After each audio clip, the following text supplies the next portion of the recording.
It's been 3 years since we swore an oath to each other and officially became Mr. and Mrs. Dave and Molly Jacobs, and yet, if you were interested in our relationship, you would get different points of view on the state of our marriage. Molly, in her own way, would have expressed deep admiration for our friendship and love, believing that she could not have chosen a more suitable life partner. But the biggest obstacle in her eyes was our financial limitations, which unfortunately did not allow her to imagine a future in which her most cherished desires could be fulfilled. It is important to understand that Molly's upbringing was overshadowed by poverty, which shaped her current worldview. The financial situation of her family was so difficult that they could not even treat themselves to a normal meal outside the house. All the things she wore were either handmade by her mother or bought from a second-hand store.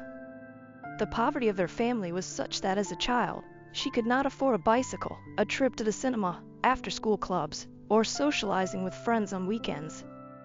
Therefore, she constantly felt a sense of dissatisfaction due to the lack of free money for personal pleasures and could not help but envy her classmates who always seemed to easily acquire everything they wanted. Molly made a solemn vow to herself, promising that one day she would achieve a life filled with all the benefits of luxury and would never experience any material difficulties. In the last year of school, fate brought me into her life, a good guy, kind Dave. I had wealth, or rather, my parents did. We lived in a rich neighborhood, drove luxury cars, and I was always dressed in casually elegant outfits. But at the same time, Molly determined from my behavior and outlook on things that I was indifferent to money. After reassuring Molly, I told her that I had never paid attention to her second-hand clothes and expressed my unwavering admiration, considering her the epitome of beauty. At school, one elegant and sophisticated girl caught my attention. Looking back, I understand that she doubted that I could save her from poverty, but over time, these doubts disappeared because she genuinely liked my character. I seemed attractive and persistent to her. In the end, she fell head over heels in love with me and gladly accepted my offer to get married on the day we received our higher education diplomas at the local community college. Molly also received a certificate in paralegal work, believing that this would provide her with a stable and decent income. Despite the fact that she did not become rich, this would allow her to buy decent clothes, spend evenings in clubs and bars, and sometimes have dinner in good restaurants. In this regard, I decided to make a career in the field of physiotherapy, specializing in massage and occupational therapy exercises. Perhaps this profession will not bring me much wealth, but I get great satisfaction from communicating with people and helping them recover from muscle pain, surgery, or injury. Besides, I have no desire to spend my days sitting at my desk because, in my opinion, there is nothing more monotonous. I understood that this undertaking would not lead to wealth, and I understood that Molly was deeply disappointed that she could not lead a luxurious lifestyle in the suburbs. But I found great joy in our current life, where we cherish every moment spent together, regardless of what we were doing. Moreover, I acknowledged that Molly didn't even know about. My grandparents were incredibly rich, and after their death, they bequeathed my parents a considerable fortune of $15 million. This amount was securely stored in the trust and was available to them until their death, after which it passed to me. 2 years ago, my father tragically died of a heart attack. After his death, my mother struggles to cope with this bereavement. The last few years have been incredibly difficult for her because she continues to carry love and longing for him in her heart. Surprisingly, both my mother and I had contempt for the trust fund that was left after him. We view it as a toxic presence that has a negative impact on our lives. It is unpleasant to think that the money that appeared in our lives after the death of my grandparents and the subsequent inheritance received by my father completely changed him for the worse. He abruptly abandoned his work duties, changing the dynamics of our previously harmonious family. He began indulging in pleasures, drinking excessively, throwing parties, buying fast cars, and spending a lot of money on gambling and illegal substances. Unfortunately, the new lifestyle began to destroy their marriage and undermine his health. Just 2 years later, he died of a serious illness, a massive heart attack caused by his excessive habits. Having witnessed the destructive influence of wealth on his life, my mother and I began to fear the temptations of luxury and extravagance. All we dreamed of was to preserve the simplicity and happiness that had been in our united family before my father succumbed to the temptation of boundless wealth. After his death, I began to prioritize regular visits to my mother, trying to involve her in various activities outside the home, whether it's traveling, participating in charity events, or just anything that could relieve her depression caused by the loss of her father. But she categorically insisted that I stop trying. Now, her attention was focused on her friends, the church, and of course, on me. Besides, she reminded me that money only ruined my father's life. Knowing about Molly's excessive passion for wealth and material goods, I deliberately decided not to inform her about the existence of the trust. I wanted to prevent her from making impulsive purchases on credit. Instead of cherishing our daily lives, she seemed to be absorbed in thoughts and dreams of a prosperous future. I was worried that she was neglecting the present and fixated on the future, which was only a few years away. I couldn't accept the idea that Molly would be hoping for an inheritance when my mother's death, as I hoped, was still far in the future. I was afraid that such expectations would arouse greed in Molly, which could spoil our relationship or aggravate her dissatisfaction with our current modest lifestyle. Watching my mother's loneliness and despondency, I finally understood its cause when she confessed to me that she had been diagnosed with breast cancer. Uncertainty about the future weighed heavily on her, which explained her worldview. But she greatly underestimated the potential seriousness of the situation, and I did not understand its seriousness at all. She deliberately hid from me that the duration of her stay in this world could be limited, not wanting me to sacrifice my life and take care of her, especially since I had just begun to build a life with my young and beautiful wife, as she described her. In addition, my mother believed that doctors could not accurately predict and inform her about her condition and believed that she would most likely live for many more years. When it was the 5th year of our marriage, I found myself completely satisfied and full of joy from the life that Molly and I had built together. Molly loved me deeply and treasured our daily activities and intimate moments, which happened 4 or 5 times a week. But deep down, I knew that Molly longed for the time when she no longer had to worry about finances and work tirelessly. She wanted what she had always dreamed of in her youth. Molly was constantly striving to improve her position at work, wanting to get a promotion that would bring her higher compensation and benefits. She worked for a prestigious and sought-after law firm known for its expertise in family law, divorce, real estate, and taxes. The founder of the company, Jay Sutter, a 51-year-old man with thinning hair, created it a quarter of a century ago. He devoted himself tirelessly to his work, leaving no room for personal commitments. Not having married and having no children, Sutter decided to retire as personal assistant and announced a vacancy among the employees of the paralegal service. The company wanted to provide its current employees with the first opportunity for promotion before considering candidates from the outside. Molly was the last candidate to be interviewed for this position, and she was very enthusiastic about this opportunity. Dave informed Molly that the promotion would immediately entail a 20% increase in salary, and at the end of the year, there would be an opportunity to receive a bonus of 10%. He acknowledged that the increase would require more hours, including working on weekends. At the same time, he understood that Molly could not refuse such a career opportunity. Dave assured her that she had freedom of action and reminded her that nothing lasts forever. If something goes wrong as planned, you can always find other options. But if you persist for a year or 2, it will improve your resume and serve as a stepping stone to broader opportunities. On the day of the interview, Molly was dressed in a professional outfit that subtly emphasized her attractive physique and beauty hidden under a business suit. Jay Sutter couldn't help but notice. Although his priority was to find a qualified candidate, he also felt entitled to reward his dedication with a young and attractive assistant who would spend a lot of time with him. Molly had all the necessary qualities to work in this position, but he was really captivated by the sight of her flawless figure as she gracefully approached the exit of the interview room. At the same moment, he felt excited and came to the conclusion that she was the perfect candidate. Molly returned home overwhelmed with joy after receiving the news of the job offer. Just before leaving the office, Mr. Sutter called her into his office and praised her for her excellent job at the interview, noting her exceptional track record. He proposed to her, saying, "Molly, you did a great job during the interview, and your track record here speaks for itself. I am happy to offer you this job. Please note that we will have to work closely, late into the night, and on weekends. Can you confirm that your personal life can withstand this without any exceptions?" "Of course, Jay. I don't have children, and my husband often has evening meetings with clients for massage and physiotherapy after work. This arrangement will suit me perfectly, and I am very grateful for the opportunity. Mr. J, "You can count on me," replied Molly. "Glad to hear it, Molly. By the way, please call me Jay. We will work closely together, and I prefer a relaxed and open relationship with my assistant." When Molly returned home, she eagerly called me and was happy to share the news that she had got a new job. Over time, as Molly became more and more immersed in her work, she often told me about how impressive her boss Jay was. She described him as an incredibly intelligent and insightful person. Molly praised Jay's impeccable sense of style, mentioning that he prefers to wear exquisite Brooks Brothers suits and changes 3 different models of Rolex watches every day. She also noted that his shoes alone cost more than 10 of all her outfits combined.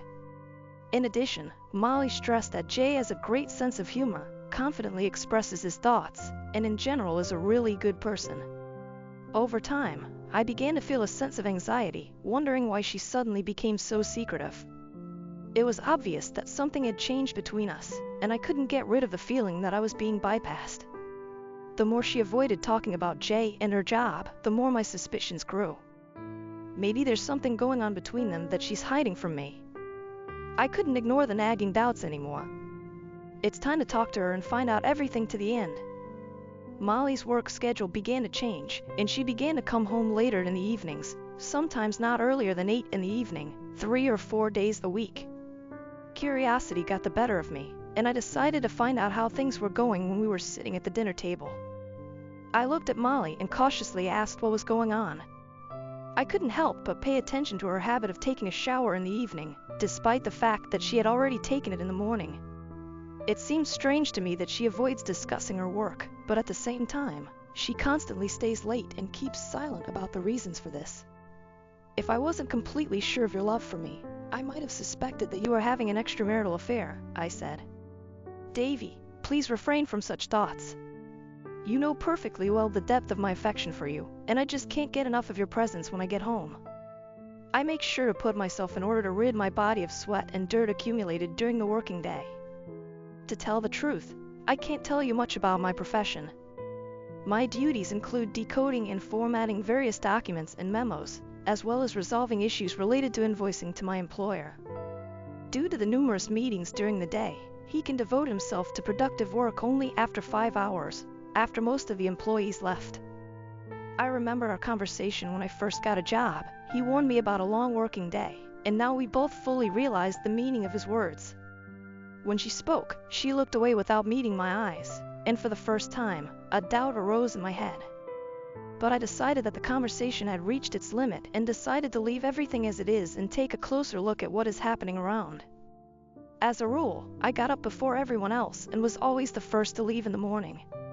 Since a significant part of my clients preferred to have massage or physical therapy sessions before the start of the working day, it became customary for me to wake up before Molly, take a shower, and leave the house.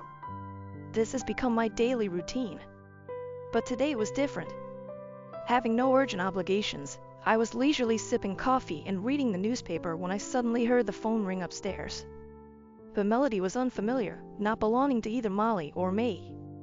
Intrigued, I quietly positioned myself at the bottom of the stairs and began to eavesdrop on her conversation. When she answered the phone, I couldn't catch the whole conversation, but I could hear her laughing in response to something her boss said.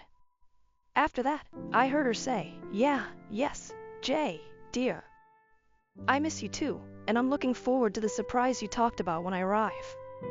It seemed strange to me that she called her boss cute, and I couldn't help but wonder what kind of surprise he could have prepared for her. In addition, I noticed an unusual ringtone.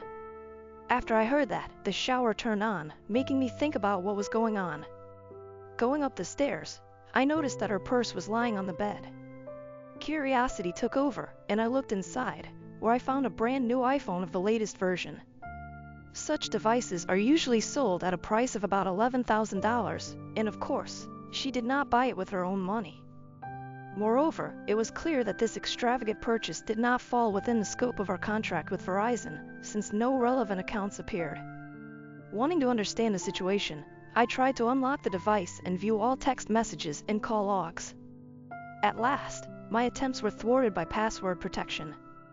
None of the predictable combinations, such as her birthday or our anniversary, gave me access.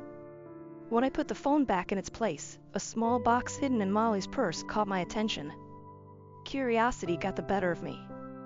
I carefully opened it and was just shocked by what was in it. It neatly contained 2 dazzling diamond earrings weighing 1 carat, undoubtedly belonging to Cartier & Sons. Their luxury amazed me. My head went blank. In search of solace, I hurriedly went downstairs and found solace in the silence of the kitchen. I waited patiently for Molly's arrival, knowing full well that she would assume that I had already left a long time ago. When she came down the stairs, I was seized with a surge of disbelief because I was waiting for another huge surprise. She chose a provocative outfit for work, unaware of my presence. She turned and saw me, which made her gasp. "My God, Davy, you scared me. Why are you still here? I thought you'd already left for work. Are you going to the office or to a nightclub? I can't imagine how you can go to work in such clothes. By the way, what did you buy this outfit for? The shoes alone probably cost $500, and the dress and stockings probably cost about $11,000. I'm interested in a new cell phone and expensive earrings that are in your purse. Molly, what's going on? Are you involved in something questionable or are you deceiving someone?" Molly looked at me, tears in her eyes. She quickly turned away, entered the living room, and sat down in an armchair. "Davy, please let me explain. It's not what you think. I love only you and no one else." "So, you're implying that you're attracted to someone else, but you don't have any feelings for him?" "No, Davy, that's not what I said. Please don't distort my words. Let me explain everything. I'm all ears. I have to warn you that if you cheat on me, I will leave. Davy, please understand that the situation is not the way you perceive it. I didn't tell you about it because I foresaw your anger and delusions. All these things are professional bonuses from my employer. The phone was provided to ensure the convenience of communication and privacy with a password.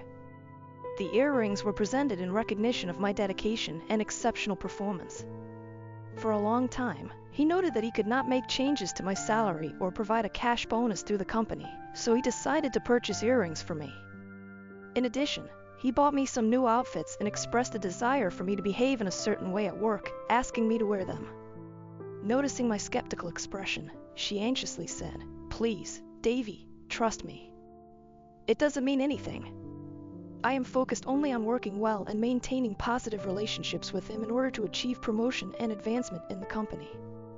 You know that you are the person I love, and Jay Sutter is not even close to you in any aspect." I looked at her. My eyes were full of pain, resentment, and tears. "Molly," I whispered, "I think this is the first time you've lied to me.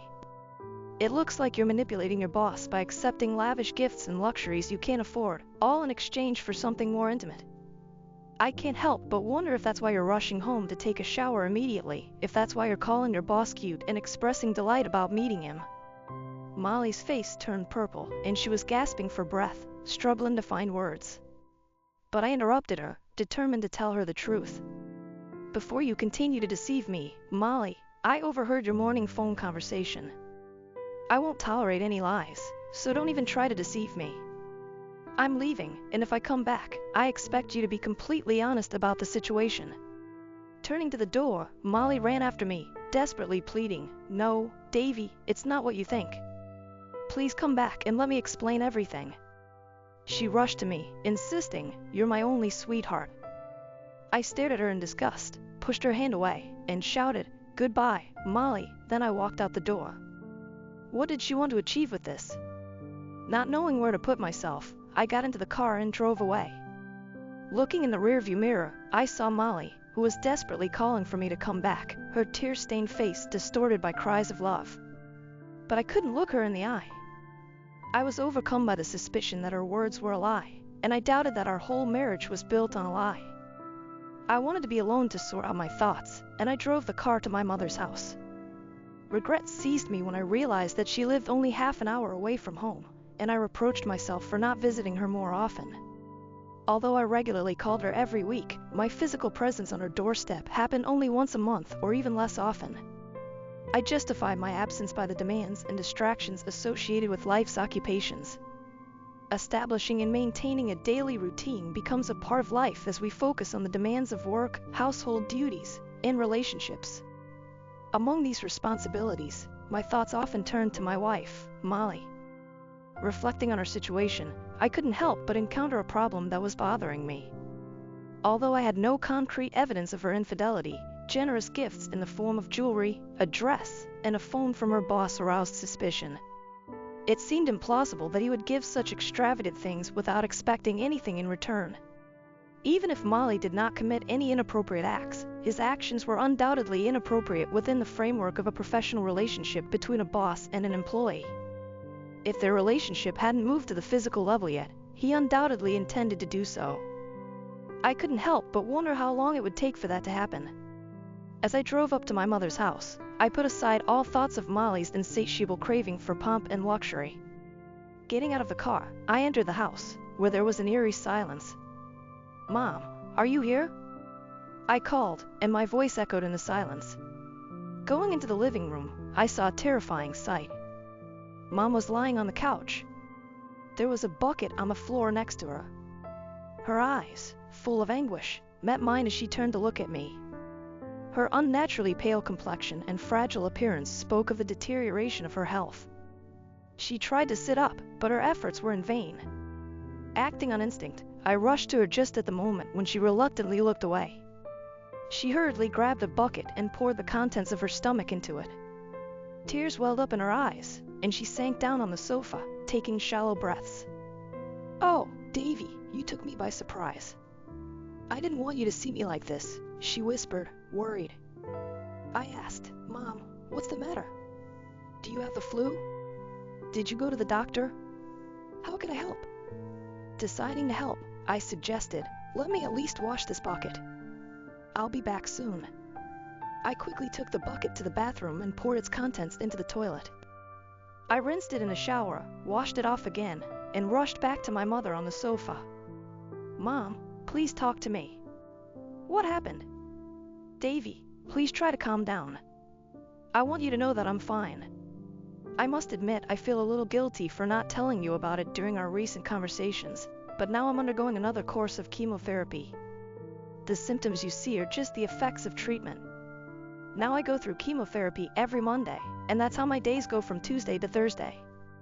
So, to clarify the situation, I will say that I do not feel sick, except of course for the ongoing struggle with cancer. Unfortunately, the cancer has returned, and the medical team is doing everything possible to fight it again. It's a difficult situation, Davy." The doctor did not express much optimism, but if we interpret his words indirectly, it seems that he is not very hopeful. "I want to meet him directly at the reception next week.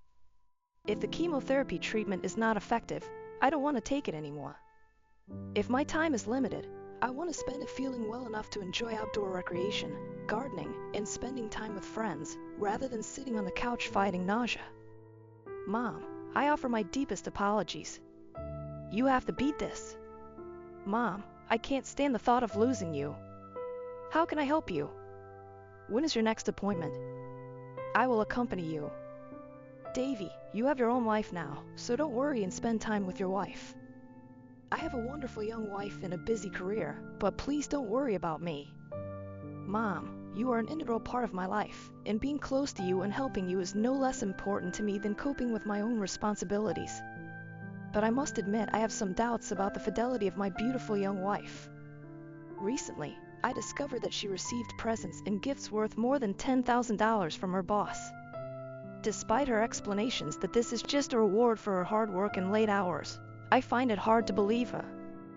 I suspect that she is not being honest with me, and I need to find out the true state of things. Filled with anger, I lashed out at her today and came to you, Davy. It's hard for me to understand this. She seems to adore you more than most women adore their partners. I find it hard to believe that she could betray your trust, Mom. Molly's attachment is due to her desire for material goods. She has always experienced financial difficulties, grew up in poverty, and constantly harbored resentment and disappointment due to the lack of luxury in life. I think she convinced herself that true happiness can be found only through wealth and the possession of such luxury items as fine clothes, exquisite jewelry, a luxurious house, an extravagant car. But we know all too well how unsuccessful this approach was for our father. It seems to me that she never really felt confident in life, perhaps because of low self-esteem or anxiety caused by her upbringing. Unfortunately, I'm afraid that her love for material goods outweighs her love for everything else. It seems that she aspires to a luxurious life and does not appreciate the wonderful life that we are building, filled with joy, friendship, trust, and love. Davy, my dear, what are you going to do? It is very important that you talk to her and find out the whole truth before making conclusions or making any serious decisions. Besides, Dave, you have a $15 million trust fund waiting for you, and in my opinion, you can start using it completely right now if you want. I understand your point of view, Mom, but don't you see, this is not the life I wanted? And if she's willing to betray me and disregard our marriage vows for material benefits, then maybe she's not the person I thought she was. I refuse to buy her affection with wealth. That doesn't interest me. In my opinion, having such a significant amount of money does not reduce, but only increases responsibility and stress in life. And what are you going to do, my dear? I do not know, Mom, but at the moment, it seems to me that if she cheated with her boss, then our marriage cannot be restored, and the only question is how I will end it. But if she didn't cheat, then I will try to convince her to quit her job and get a consultation with me to see if she can find happiness in our current life together. She doesn't know about the trust fund, and I certainly don't intend to tell her about it now. But, Mom, let's not dwell on it anymore. I'm going to take care of you for the weekend. Please consult with your doctor to find out how we can help you regain your health. Molly tried to call me all day and evening, but I didn't take the initiative to answer or listen to her voice messages. In the end, Mom convinced me that it was necessary to at least inform Molly of my whereabouts and assure her of my well-being. Reluctantly, I decided to call her. Molly, I noticed that you're trying to reach me. What do you need? I asked. Davy, where are you? I need you, she begged. You can't just disappear without telling me if you're okay. Please let me explain everything. I have to explain something. It's not what you think. There is no hidden intent here. Please come home so we can talk about this. Molly, I do not know what to believe at the moment. It's hard for me to trust your words when you claim that nothing is happening. How can I accept the fact that Sutter is showering you with gifts worth more than $10,000 without expecting anything in return? Dave, I really love you. You have to believe in me. I don't want anyone but you. These material values are just objects, and although I cherish them and desire them, my main desire is to spend the rest of my life with you. I want to start a family and grow old with you. I want security and financial stability to be a priority for us, so I firmly believe that this work will open the way to great opportunities. Please come home so we can discuss this further. Molly, it surprises me that you don't realize and don't understand how inappropriate it is to accept gifts from him. If you haven't done it yet, he will expect a response soon, and you will feel indebted. Davy, it's not like you think. Money doesn't matter to Jay because he has it in abundance. He simply recognizes and rewards me for the countless hours and efforts I have put into my work. Molly, it's hard for me to trust you. Despite my confidence, some nagging feeling tells me that you're not being honest with me. Dave, please don't think about it. Come back to me, and I will prove to you that you are the only one for me. Molly, this situation is out of your control, but I have to share something with you. My mother's cancer has resumed, and now I am next to her, caring for her. I will spend the whole week and weekend here to provide her with the necessary care. On Friday, I plan to meet with her doctor to find out the prognosis. Therefore, you won't see me until at least Monday evening. If I'm not back by lunch, I promise to call you. Oh, Dave, it's terrible to hear that cancer has returned. Would it be helpful if I came and spent the weekend with you? I don't want you to be alone for so long, especially during this difficult period of our relationship. I can come in an hour. No, Molly, I don't think that's a good idea. Until we both understand the state of our relationship. Davy, please don't even think about it. Our relationship is strong, and we love each other deeply. Let go of these negative thoughts. Nothing is happening, and I hope you don't believe otherwise. It will be incredibly painful for me to lose you. Molly, I have to leave now, so I'll see you on Monday when we talk. "Molly, please be honest with me so that we can discuss our future together." After the conversation ended, I couldn't shake the feeling that Molly seemed to be saying the right things, but she didn't answer the questions that I had. Why she was receiving gifts from someone and whether she had an intimate relationship with him. There was a strong feeling that she had already violated our marriage vows and was trying to find a way to admit it without losing me. The rest of Wednesday evening and a significant part of Thursday were spent taking care of my mother. By Friday, Mom began to feel better, which prompted us to visit her doctor. After a thorough examination and reporting the latest data, the doctor asked for some time alone with her. At the end of the conversation, the doctor invited me into the office and quietly closed the door. Addressing me as a young man, he regretfully informed me that he could not inspire optimism. "Your mother, who specifically asked to be franker, was given the same information. Unfortunately, I have to tell you what I shared with her. It is unlikely that she has more than 3 to 5 months left to live. Chemotherapeutic treatment proved ineffective this time, and we have exhausted all other available options." Having convinced her, I managed to persuade her to undergo 3 more courses of chemotherapy in the hope of its effectiveness. But she confessed to me that after that, she didn't want to fight anymore and wanted to spend the rest of her life in peace. Returning to her house in the evening, we found solace in each other's tears. Sitting together on the couch, overwhelmed with emotions, I expressed my deep love for her and confessed that she had given me an incredible life. I sincerely said that she was the personification of a mother who exceeded all my expectations throughout my life. She has always served me as a moral compass, guiding me on the right path. We hugged, remembering wonderful memories of the past, but her energy quickly dried up, and she wanted to go to bed. She earnestly asked me to remain optimistic and not let the last months of her life turn into a pity party. Despite the deterioration of her health, she believed that she was lucky to live a full life and declared that I was the greatest achievement in her life. Having rested after lunch, she began to feel better. In the evening, wanting to entertain her, I chose a movie, sat her down on the sofa, and informed her that I would be leaving for a while but assured her that I would return later. Against the background of the emotional shock caused by the deterioration of my mother's health, I also had doubts about my wife's fidelity. I had an irresistible desire to drown my sadness by taking a bottle of tequila, but deep down, I understood that alcohol does not solve anything. Over the past few days, I've been thinking about the gifts Molly received from her boss in our last conversation, and I have an uneasy suspicion that she betrayed me.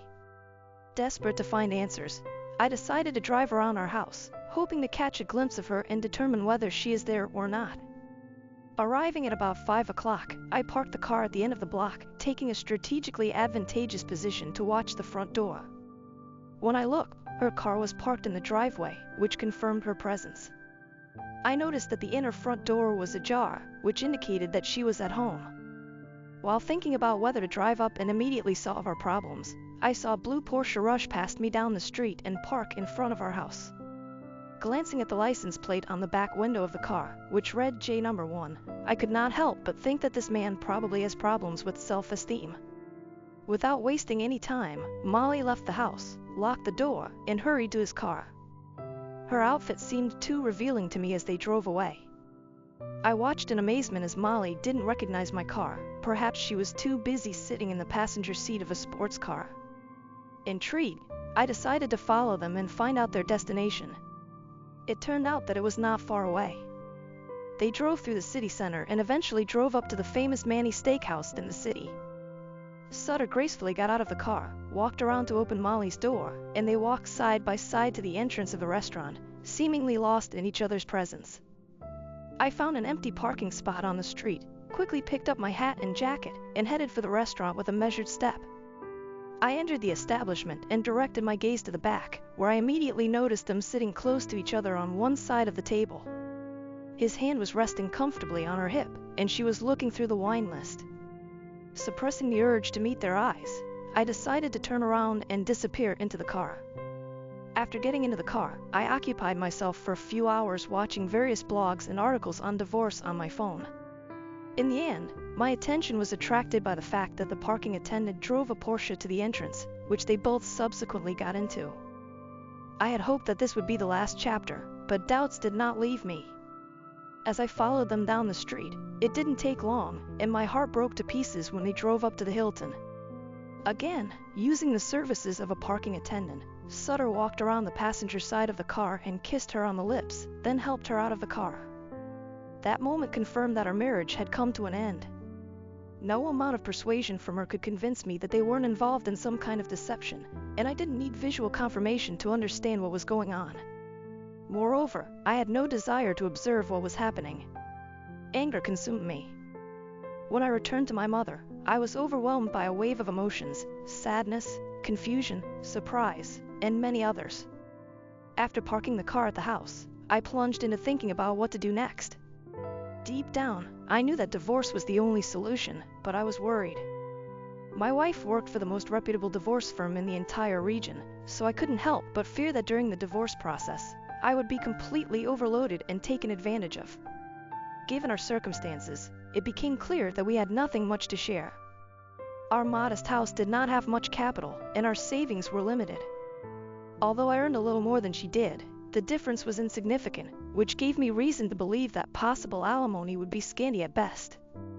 There was one serious problem. What happens if she and her lawyers find out about the existence of a $15 million trust fund? Unfortunately, if my mother had passed away before the divorce was officially finalized, such a scenario would most likely have taken place. At present, I did not consider this question relevant. The trust fund was exclusively the property of my mother, and until her death, it could not be legally recognized as my own property. But during a private conversation with the doctor, he was not too optimistic about my mother's life expectancy. In his opinion, she had no more than 3 months to live. Considering that it usually takes at least 6 months to get a divorce, this was a serious problem. While I was thinking about how to part with at least some of this money for Molly, I became increasingly uneasy. I understood that I needed a well-thought-out strategy. It was very tempting to run away with the money and disappear, but I could not accept the idea of abandoning my mother, and I did not want to be in the position of a violator of a court decision, constantly living in fear of being discovered. Another option that came to my mind was to stay married, dismiss Molly's concern, and start my extramarital affairs, in fact, turning our relationship into an open marriage. But this plan was fraught with certain difficulties. Moreover, if my spouse resists the divorce process and insists on consultation, it will only further complicate the situation. It is impossible to predict what other reasons may be invented to delay the process. In light of these uncertainties, I realized that it was extremely important to develop a comprehensive and well-thought-out plan. I immediately realized that this meaning does not correspond to my personal style and certainly does not meet the ethical standards of my mother. And although I wanted to take revenge on her and Jay Sutter, I realized that it was not worth jeopardizing the rest of my life because of them. Thinking over the plan, I realized that it would require patience and strategic thinking. But if I did my part flawlessly, I might succeed. But to do this, it was necessary to suppress hatred and the desire to take revenge on Molly and Sutter. Playing the long game, I knew that eventually justice would overtake them. Molly opened the door, rushed to me, wanting to hug me. She leaned in for a kiss, but I gently pushed her away, making it clear that we needed to have a serious conversation. Her expression was quickly replaced by surprise that she was denied a kiss and a feeling of horror when she heard my words. We went into the living room, where she settled down on the sofa and patted the seat next to her. But I chose to take the chair opposite the sofa, which caused a wave of sadness and despair to roll over her face. "Davy, I've missed you so much," she pleaded. "You can't just leave me like that. I need you. I'm head over heels in love with you, and it hurts me that you got the wrong impression. I love you very much. Are you back home for good? Can we please put an end to the constant suspicion and malice that exists between us?" When I looked at her, a mixture of disgust and disappointment was reflected on my face, which caused her fear and shock. "Molly, let's talk openly and sincerely. I know about your Friday meeting with Sutter. I happened to see you in a restaurant dressed like you've never dressed up for me. Maybe it's because I don't have a fancy Porsche with license plates." Molly tried to intervene, but I quickly silenced her. "Please, let me finish. I watched you in a restaurant when you were sitting close to each other at a table. His hand was on your hip, and you were almost sitting on his lap. Curiosity made me follow you to the Hilton Hotel, where I witnessed a passionate kiss and intimate touches between you, after which you decided to check in and spend the night together. This situation made me think about the impending breakup of our marriage. Davy, I'm begging you to change your mind. I have no feelings for him. My love is meant only for you. We can't let our marriage break up. I need you more than anything else. So, I can only wonder, why did you start this affair? Why are you disrespecting me and betraying our love, even though you claim that you still love me? Please explain to me the reason for your actions. Molly grimaced, realizing that the only chance for salvation was to tell the truth. I must admit, I feel incredibly stupid that I succumbed to Jay's seduction tactics. It turned out to be too difficult to resist the temptation of diamonds, iPhones, glamorous dresses, and exquisite shoes. Moreover, sumptuous lunches and dinners at restaurants that we could only dream of visiting, with bills exceeding my weekly earnings, were undoubtedly tempting. Frankly, I manipulated him, hoping to continue receiving gifts, money, and clothes from him. He promised to raise my salary to the maximum level, and that's why I played along with him. Davy, I need you to understand that I don't have and never will have any feelings for him. I love only you and no one else. Although I have to admit that I'm attracted to the things he can provide me with. I enjoy the gifts and the feeling of luxury when I'm with him. I deeply apologize, my love, for deceiving you. I never wanted to lie, but I was entangled in the temptation of wealth and did not dare to give it up. I understand that I may seem like a person who uses others solely for material gain, but this is the sad truth of what happened. Now that you know about it, I feel less guilty and worry about being found out. Now that you've been exposed, what do you think will happen next? Are you ready to quit your job, go to a psychologist, and leave your greed to see if we have a chance to reconcile, Davy? Please don't bring this up. I don't want to lose you, but I also don't want to miss this incredible opportunity. Can you somehow allow me to do this and treat it as part of my job, Davy? Molly, what are you even asking for? Do you want me to turn a blind eye to this so that you can enjoy wealth? So, Molly, are you suggesting we have an open marriage? You want to manipulate him? I find pleasure in communicating with other people, but despite this, we remain married and continue to meet in the evenings, pretending that nothing has changed? Davy, the thought of you being with another woman is unbearable to me. I can't imagine that you have an intimate relationship with him, that you compare him to me, or even worse. I don't want an open marriage. I just want to enjoy the benefits it gives while remaining faithful to you. Eventually, this agreement will end, and I will be devoted only to you again. Molly, your actions related to his participation have caused enormous damage to our marriage. How can you expect me to accept that? I can't stand being in this place with you. We definitely need to talk about this in more detail. I'm going to go back to my mom for a few days, and I'll be back on Wednesday to continue our conversation. And by the way, do you at least protect yourself? I absolutely don't want to risk an unplanned pregnancy with him. Maybe I'll see you on Wednesday, Molly. As I opened the door to leave, I heard Molly start to sob. Wait, Davy, please. I know I laid the initial idea of my plan, and I'll see if I can do it on Wednesday. If not, then I'll just file for divorce. I felt disgusted because of her behavior. At that moment, I felt nothing but hatred for her.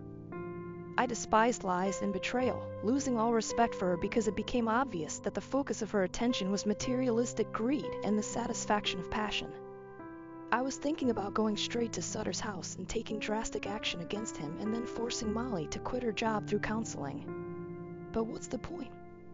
She had already lost my love and respect, and in my opinion, it was impossible to save the relationship at this point. I focused on developing a plan to get rid of it with minimal cost and pain. I had done extensive research on the issue of divorce via the internet and had a good idea of the financial burden it would impose on me. I also assumed that she would challenge the divorce, which would lead to additional delays, and it seemed unlikely that I would be able to complete the divorce before my mother's death and the transfer of the trust fund to me. My research has shown that sometimes a divorce without dispute by mutual consent can be issued in just 3 months, especially if both parties are represented by the same lawyer and the divorce is consensual.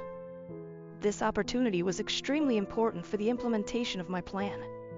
In the following days, I planned several massage sessions to maintain a steady income, but mostly I stayed with my mom and took care of her needs. We spent time watching her photo albums, remembering and sharing moments of laughter and tears. It was important for me to express my love for her and convey my deep appreciation for the way she raised me and for the positive impact it had on my formation. Before I knew it, Wednesday came, and I went back to my house for another conversation with Molly. When I entered the door, I saw her wrapped in a bathrobe, but I noticed that she was wearing stockings and high heels, which led me to think that she might have just returned from work. I asked if it was the right time to talk, and she replied, "Any time I can be with you is the right time for me, Dave. I've missed you, and I don't like what's going on between us. We need to fix this." "Well, Molly, tell me, how would you fix it?" I asked. "Davey, you would come back here and make love to me 4 or 5 times a week like before. You'd treat me the same way you used to before you found out about Jack Sutter.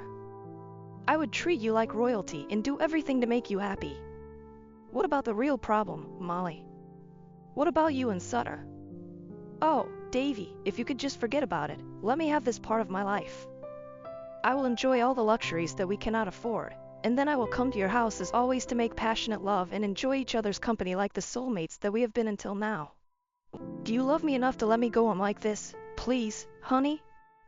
I'll fix it internally." I was disgusted by this situation. Who is this woman, and what has she done to my wife? But playing for a long time, I started talking. "Molly, please listen to me carefully, that's how I see it. I think we are at a crossroads. You want to treat yourself to luxury gifts, food, and fashionable material things that you can get from Sutter, but to do this, you need to deceive him. And if you do it while we're still married, it hurts me, and I refuse to put up with it. That's why I can't agree to what you want. Thus, we are left with only a few options. We could consider an open marriage, and I could look for other women to be with while we stay married and spend time together, both in and out of bed. No, Davey, I can't agree to that. I just can't let you be with another woman. Okay, then we just have to get a divorce." "Oh my God, no, Dave. I will never divorce you. I will never let you go. Please don't even mention it, honey." "Well, Molly, if we file for divorce on the grounds of adultery and fight for it, we will lose all the savings we have. We'll end up spending thousands on lawyers. At least, I am using Sutter, will leave me without money, without a place to live, and will undoubtedly ruin our entire relationship by dragging each other into a contentious divorce. Please, Davey, don't even bring this up, this is a bad plan. You should be in my life." "Well, Molly, then please listen to me. You need the things in life that Sutter can give you. I can imagine Sutter talking to you about leaving me and marrying him." At these words, Molly averted her eyes, looked down, and whispered, "Yes, dear, but I would never do that. Just listen to me. I think you've been to his house and spent time there, right?" "Yes, honey, please forgive me, I'm so sorry." "Molly, listen, I think his house is incomparable. If you were to marry him, think of the wealth you would have, basically whatever you want. A magnificent house decorated to your taste, a luxury car, trips to beach resorts in bustling cities that you can only dream about now, accommodation in first-class boarding houses and hotels, the most exquisite outfits and jewelry, dinners in the most exclusive restaurants, and parties in the most prestigious and expensive clubs. It seems that all this corresponds to the life that you have always dreamed of and wanted, and you could have it all. But, Davey, I will never leave you, I need you. I told you so. He pleases me with gifts, but our personal life is pathetic, and we don't have such a connection as we have with you. I can't leave you." I shuddered inwardly, wondering how Molly couldn't see that I didn't feel any love for her now, only contempt, that she was willing to give up everything we had for a few pathetic dollars. It made me realize that we were never right for each other, and it would be a mistake to continue this marriage.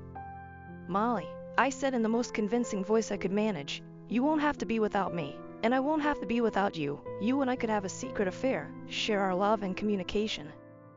I would take revenge on him as he takes revenge on me, since he found it acceptable to have an affair with my wife. Then I think it would be equally acceptable for you and me to have a long-term affair that he doesn't need to know about. You can get the best of both worlds. You can be with me, we can have a physical relationship, and you can enjoy all the riches he can provide." I saw her pondering the idea, and it made me lose even more respect for her, if that was even possible at the moment. But how can I leave to see you and be with you? I work for him, and I have to spend all my time with him at night, and that, I think now sounds pretty awful. No, Davy, I can't do that, Molly. After the wedding, you'll tell him that you don't want to work for him anymore. You will tell him that you are now an equal partner in marriage and do not want to violate this position by maintaining a relationship at work. You'll let him know that you're going to stay at home, maybe go to college, and focus on self-improvement.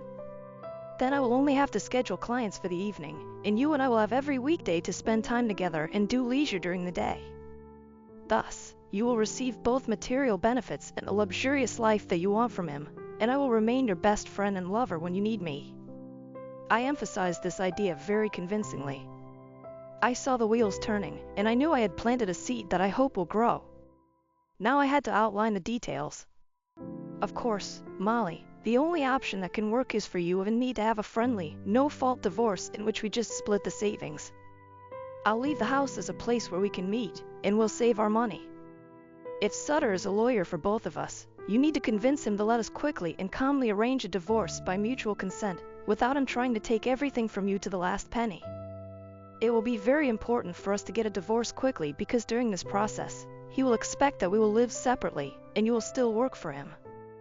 We will be able to start our romance only after you get married and stop working, but I suspect that Sutter's connections with the judges could speed up this process, perhaps within 3 months or even less.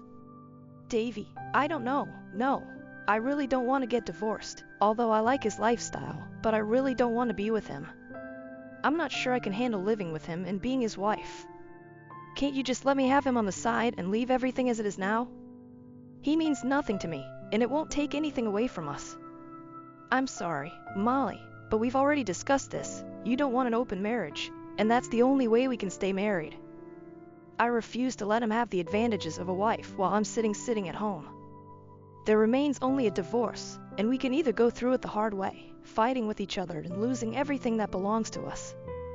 We can either become bitter enemies and never see each other again or act according to the plan I just outlined. You and I will continue to be together as part of an exciting and secret long-term romance. You can live in luxury as you want, and Sutter will pay the bills. I could see that Molly was having difficulties and needed time to think about everything. I knew she needed an incentive, and even though I hated the thought of making love to her, I had to play a role and maintain this farce until she chose either option 1 or option 2 of divorce. I understand that you have a lot to think about, baby. Let's put this idea aside for now and focus on what we can get if you choose divorce option 2. This will allow us to maintain our intimate relationship, which I think we both really need right now. 2 hours later, we were both lying on the couch, completely satisfied. Molly, I need to go back and take care of Mom. She's not feeling well. Think about everything we've discussed and let me know what you want to do. Can you make a decision by tomorrow night? I don't want to give you too much time to think. I thought if I could get her to agree to the draw method too, I could keep moving the ball around the field and get it over with as soon as possible. Davy, I do not know, but please come tomorrow night so that we can repeat what we just experienced. I need you in my life. It was incredible, Molly. Now we have a potential plan for how this can happen, and this is the only way that, from my point of view, will work. I'll be back tomorrow night, and if we agree to this plan, I'll be happy to make sweet love to you all night long. When I was driving back to my mom, I felt a little guilty. I understood that I was pushing Molly to a plan that would not allow her to claim any of my possessions and would eventually lead to the breakup of our relationship. But she made a decision and didn't want to give up wealth or what she considered a good life, so I decided that she would get exactly what she deserved. In the last week or 2, my mother's condition remained stable, and she agreed to undergo several more weeks of chemotherapy to assess the possible positive consequences. She was pleased to have me around. I tried to make our conversations easy and positive and did not focus on her health. I took her for walks with me. We visited some parks where she took me as a child. We sat on a park bench and watched the children climb, play, and compete. Mom started talking about leaving Molly some money. I think she didn't realize that despite Molly's infidelity, in a normal divorce, she would be entitled to half of our property. But I decided not to delve into this topic and assured her that I would agree to anything she wanted to do. We came to an agreement that she can keep $1,000 for herself, and she will be included in the reading of Woolworth's Mom's Will when the time comes. The next evening, I visited Molly and asked if she had made a decision. She hesitated and said she wanted everything to stay as it is. I got up, took my coat and keys, and said, "Well, Molly, that doesn't suit me. I think I'll have to hire a lawyer and start divorce proceedings. I will ask my lawyer to contact suitor, assuming that you will use his services." "Dave, what are you saying? Is this the end for us?" "No, baby, I can't let that happen, Molly. We have discussed everything, and we have only one way forward, so please decide what you want to do." "All right, Dave, if that's the only way to keep you and enjoy what Sutter gives me, then I guess that would be divorce number 2. I don't like it, and it's better for you to compensate me often and repeatedly, if you understand me." With these words, I picked her up in my arms and carried her to the bedroom. I spent an hour there. "Davy, can you stay the night?" "Yes, Molly, I'll spend the night with you." When we both got comfortable, I said, "Molly, I've been thinking about how to get Sutter to represent us and get a consensual divorce quickly. I was also thinking about how to approach the idea that you would leave me and marry him. Perhaps we need to do something to convince him to help us in this matter." "What do you mean, Dave?" "I think I need to somehow get a videotape of your intimacy that I can use to convince him to represent our interests. I can install a hidden camera in our bedroom, and you can lure him here for a short meeting when he comes for you on a date. And in a few days, you will tell him that I know about your relationship. You'll tell him that I got suspicious and hid the camera in the bedroom. You will explain that I offered to see a psychologist, and you thought about leaving but in the end, chose him. Soon after that, I could show him the video and convince him to help us in a speedy divorce without guilt, threatening that if he does not comply, I will transfer the case to the press and social networks." "Oh no, Davy, I don't want you to witness how he and I are together." "Wouldn't that break your heart, Molly?" "Yes, it would be difficult, but I'm trying to save our relationship by planning to become your lover after you marry him, and I believe that this can happen. I'll take a camera and install it in our bedroom, and all you have to do is lure him there. And then I can use it to gently convince him to represent the interests of both of us and facilitate a divorce by mutual consent." Our conversation has come to an end. I came to the conclusion that she was the one who rejected my love and our marriage, and she should get the life lesson she deserves. I continued to visit my mom in the evenings, hoping to support her and spend time with her, but there was definitely an element of avoiding communication with Molly more than necessary. She no longer discussed Sutter and her job with me, and I felt that she was ashamed of the affair and her position, but not so much that she would give up the wealth she so much desired. By the following Friday, I had installed a camera in our bedroom and outlined my plan to Molly. She was supposed to tell Sutter that I was working late and would be spending the weekend with my mom. I had Molly arrange for Sutter to pick her up for dinner and dancing on Friday night. I parked on the next street, and soon Sutter drove up to the entrance in his Porsche with fancy license plates. Molly invited him into the house, and they spent about 40 minutes in it, so I was sure they had an intimate relationship. When they left for a night walk, I went into the house, took the SD cards out of the camera, downloaded the recordings to my computer, erased the contents, and put the camera away. The next week, I went up to Molly and told her it was time to put the plan into action. "Molly, you have to call him, tell him that I have suspicions, and I have installed sound and video surveillance in our room, capturing how you make love in our marital bed. Then tell him that I offered to see a psychologist, but in your opinion, our marriage is over because you love him and want to be with him. Just leave it as it is, and then I'll figure it out myself." "Oh, Davy, I'm not sure about that. Can't we just abandon the divorce plan and continue living as before? We've been through this more than once, and this is the only option if you don't want me to leave and disappear from your life forever." "No, I don't want that, Molly. I can say that if you really loved me, you would never have done this. It's too late for this discussion. Do you want to continue, or should we go our separate ways, Davy?" "Davy, you're so stubborn. I don't want to do this, but if this is the only way out left for us, then I probably have to. I'm going to talk to Jay today about the divorce and that we're going to be a couple, just like you said." Later that evening, I called Molly from my mom's house to find out how it went. "Dave, he's completely out of his mind. He was so worried that you were going to chase him. In addition, he is very worried that the video will be made public. It will damage his reputation and may affect his practice if people find out that he seduced his personal assistant and contributed to the breakdown of the marriage. Yes, Molly, and think about what might happen if I reported this to the American Bar Association. He may lose his license to practice, at least temporarily. Oh God, please don't do this. Financial support will stop. I thought to myself that, of course, this would be her first concern. God, what a greedy person. But I didn't say it out loud. Instead, I told her, Molly, I'm going to contact him and start the divorce process to make it look sincere. You have to tell him that I moved in with my mom until everything settles down. Besides, her condition is starting to deteriorate, and she really needs my support right now. I'll see you when I can, maybe not before the weekend. I made an appointment with Sutter using the fictitious name of a potential client. I warned Molly not to show up at the office at 4:30 on the day I intend to meet him. She complied with my request, and someone else let me into his office and announced to him that Mr. Jones had come to see him. He stood up smiling. I ignored his outstretched hand and said, Mr. Sutter, thank you for meeting me. First of all, my real name is Dave Jacobs, and my wife is Molly Jacobs, your personal assistant with whom you dealt. I delivered my opening statement with great anger, and he looked stunned at first and then scared. He quickly retreated behind his desk. Now, Mr. Jacobs, don't even think about physical violence, otherwise, you will end up in prison, and getting out of there will cost you a lot of time and money. Look, I'm sorry about what happened. I wasn't going to fall in love with Molly, and she wasn't going to fall in love with me. But it happened, and we couldn't break away from each other when we realized that we were real soulmates. You probably don't want to hear this, and I know you'd like to hurt me right now, but again, that would be a big mistake.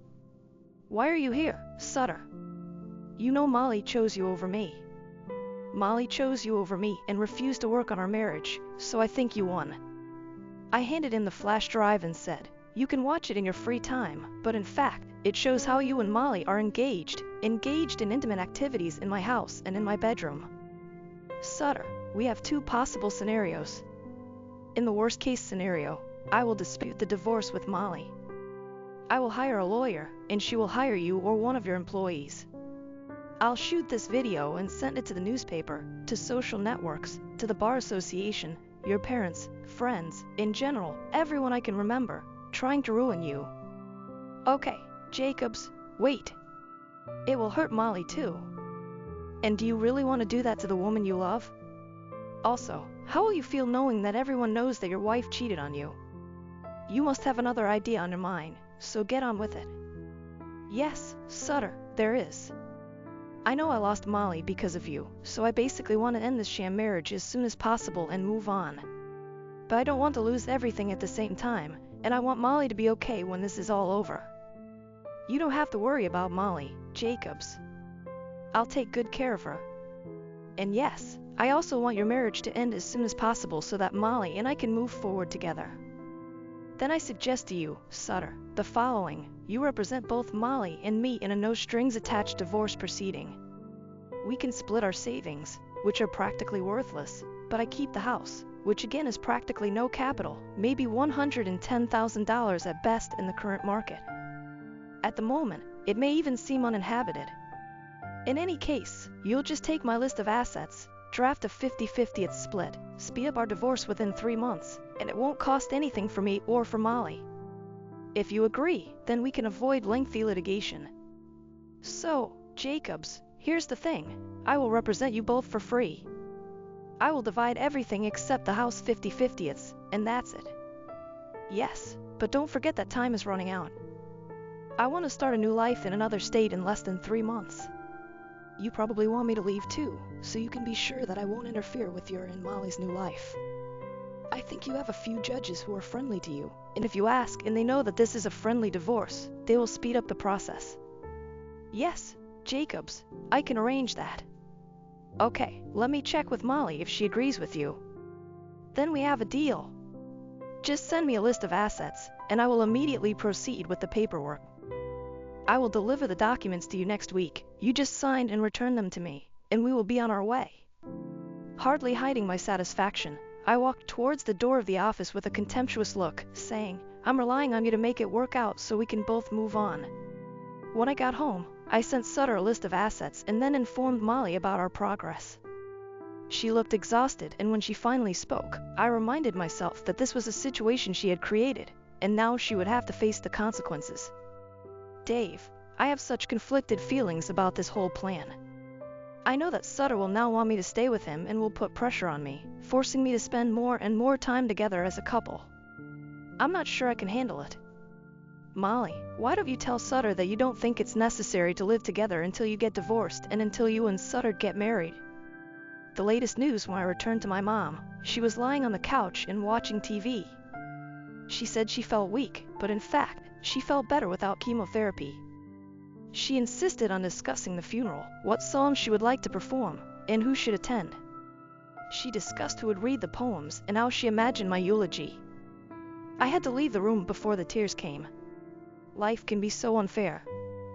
Over the next few months, Molly was very insistent that I return to the house. Every time I came, there were more and more obvious traces of the gifts she had received from Sutter on the house. The last time I arrived, there was a fancy Volvo SUV in the driveway, and she informed me that it was her company car.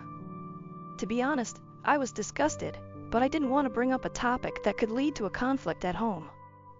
I was handed the divorce papers, which caused Molly abundant tears and doubts, but we coped with this storm and continued to move forward. The months passed slowly, and for me, depression and the pain I was experiencing due to the deterioration of my mother's health were the only emotions I had left.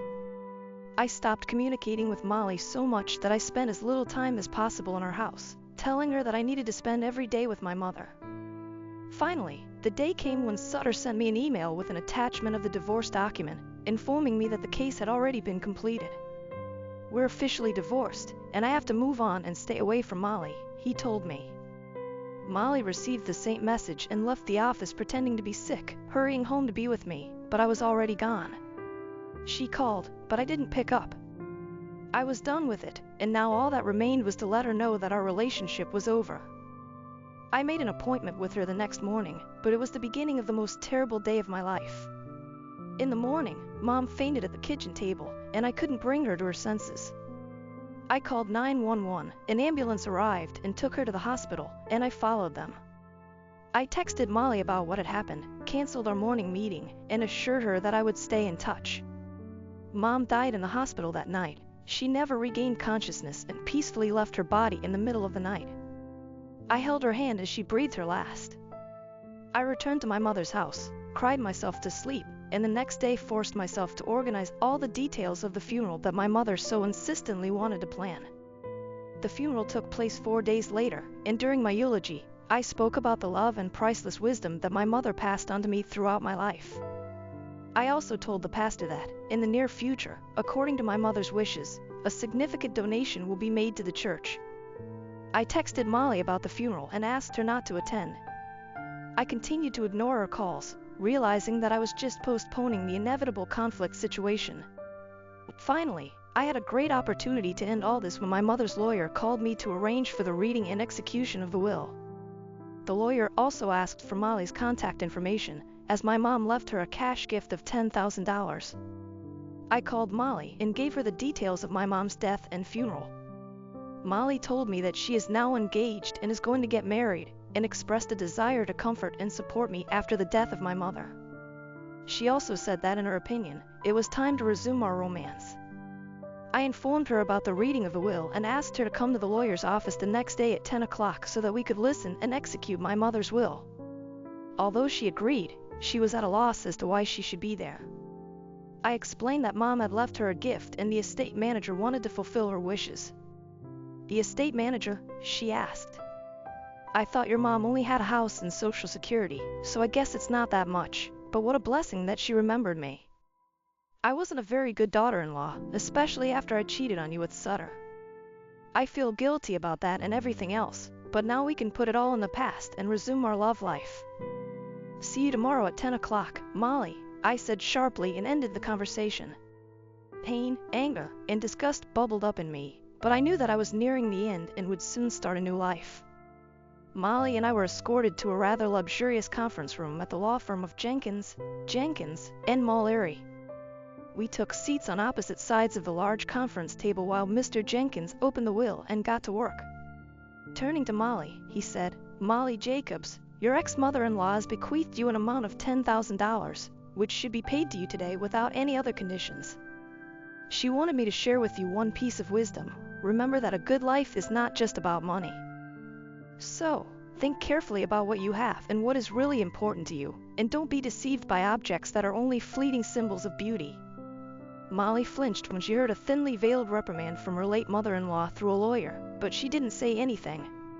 With these words, Mr. Jenkins handed her a check, advised her to use the money wisely, and then turned to me. "David Jacobs, your mother has outlined the following instructions regarding the remainder of her estate. You will inherit a house worth $500,000 mortgage-free, and you will be able to dispose of it at your discretion. In addition, the sum of $1 million has been bequeathed to the Church of Christ at their discretion, and an amount of $4 million has been donated to the American Breast Cancer Society to help research and eradicate breast cancer. In addition, you, her sole heir, have been bequeathed $9.5 million, which will be transferred to the account that you will provide me with this week. I am deeply sorry for your loss."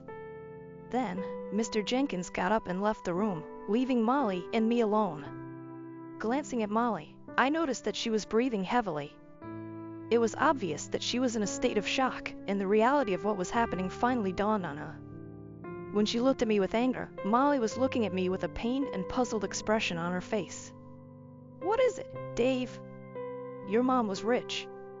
You should have known about your mom's wealth, shouldn't you?" "Oh yes, Molly. I have known for 10 years since my grandparents passed away that I would eventually inherit a solid trust fund from them. My mother hardly touched this money for her own needs. This is fantastic. Now we're rich, and I can get away from this boring, disgusting Sutter, and we can resume our relationship. How can you be forgetful? We broke up because you betrayed our wedding vows and got involved with Sutter. As a traitor should, for a few trinkets, outfits, and sumptuous dinners, you ceased to exist for me. I hastened the divorce so that your greedy hands could not claim the inheritance that I was supposed to receive. From the moment I saw you walk into the Hilton with Sutter, I knew our relationship was over, and getting rid of you was only a matter of time." Molly shuddered at my fury, tears welled up in her eyes, and I looked at her with contempt. Restraining my anger over her infidelity, I continued to mock her. I expressed my sorrow over the death of my mother and the injustice of life. You took my love for you and sold it for pennies to a boring, desperate, lonely rich man whom you do not respect and do not love. You were more concerned about material goods than building a life with me. You said you loved me, but if you analyze your true intentions, you will understand that you love only yourself and are interested solely in achieving wealth. Having seen your true nature, I will never give you access to this money. We are finished, and I intend to leave this office and never come into your eyes again.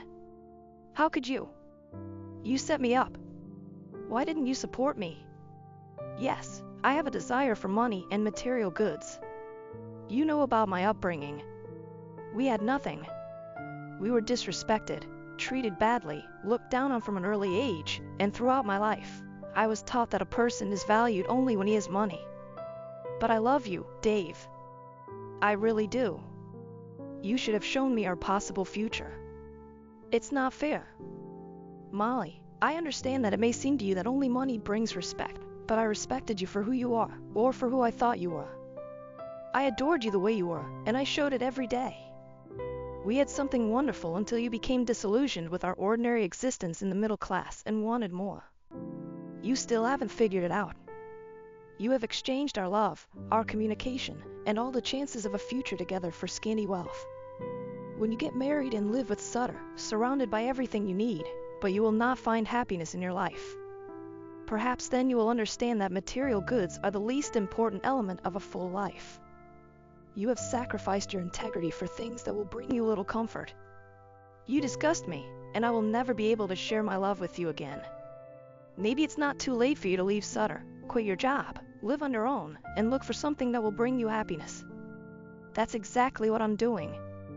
I'm going to California to embark on a new path and see if I can eventually find a person who wants to see me for who I am, not paying attention to wealth and jewelry, but based on love, respect, and friendly communication.